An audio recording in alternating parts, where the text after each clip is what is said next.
നമസ്കാരം. Raf talk ഫുട്ബോളിലേക്ക് അവർക്കും സ്വന്തം. ചെൽസി പൊളിച്ചടുക്കുകയാണ്. ആസ്റ്റൺ വില്ലയെ ഏകപക്ഷീയമായ 3 ഗോളുകൾക്ക് തകർത്ത് തരിപ്പണമാക്കിയപ്പോൾ അവർക്ക് വേണ്ടി ജാക്സണും എൻസോ ഫെർണാണ്ടസും കോൾ പാൽമറുമാണ് ഗോളുകൾ കണ്ടെത്തിയത്. ചെൽസിക്കായിട്ട് ഇപ്പോൾ പൊളിച്ചടുക്കിയ പ്രകടനമാണ് എന്തായാലും എൻസോയിൽ നിന്ന് വന്നുകൊണ്ടിരിക്കുന്നത്. അവസാനമായി അദ്ദേഹം കളിച്ച 6 മത്സരങ്ങളിൽ നിന്ന് 2 ഗോളുകളും 6 അസിസ്റ്റുകളുമാണ് എൻസോയുടെ പേരിലുള്ളത് എന്ന കാര്യം കൂടി ശ്രദ്ധിക്കുക. എന്തായാലും മത്സരത്തിൽ എമി മാർട്ടിനസ് കാവൽ നിന്ന് ആസ്റ്റൺ വില്ലയുടെ വലയിലേക്ക് ജാക്സൺ 7ാമത്തെ മിനിറ്റിൽ പന്തെത്തിക്കുന്നു. തുടർന്ന് 36ാമത്തെ മിനിറ്റിലാണ് എൻസോ ഫെർണാണ്ടസിന്റെ ഒരു കിടിലൻ ഗോൾ പിറക്കുന്നത്. ഈ ഗോളിന് അസിസ്റ്റ് കൊടുത്ത് കോൾ പാൽമർ ആയിരുന്നു. ഇടവേള സമയത്ത് ഏകപക്ഷീയമായ 2 ഗോളുകൾക്ക് ചെൽസി മുന്നിലായിരുന്നു. എന്നാൽ രണ്ടാം പകുതിയിൽ എമി മാർട്ടിനസിന് കളി തുടരാൻ കഴിഞ്ഞില്ല. പകരം ഓൾസന് അവരുടെ ആസ്റ്റൺ വില്ലയുടെ ഗോൾ കീപ്പറായിട്ട് വന്നു.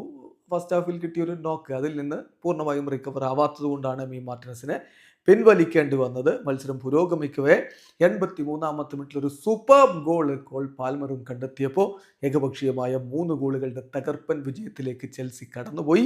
ചെൽസി 13 കളികളിൽ നിന്ന് 25 പോയിന്റോടെ പ്രീമിയർ ലീഗിന്റെ പോയിന്റ് പട്ടികയിൽ ഇപ്പോൾ 3ാം സ്ഥാനത്താണ് നിൽക്കുന്നത്. അതേസമയം ആസ്റ്റൺ വില്ല കളി തോറ്റതോടെ 13 കളിയിൽ നിന്ന് 19 പോയിന്റുമായിട്ട് 12ാം സ്ഥാനത്താണ്. വീഡിയോ അവസാനിക്കുന്ന ഫുട്ബോൾ ലോകത്ത് കൂടുതൽ വിശേഷങ്ങളുമായി റാഫ് ടോക്സ് വീണ്ടും എത്താം.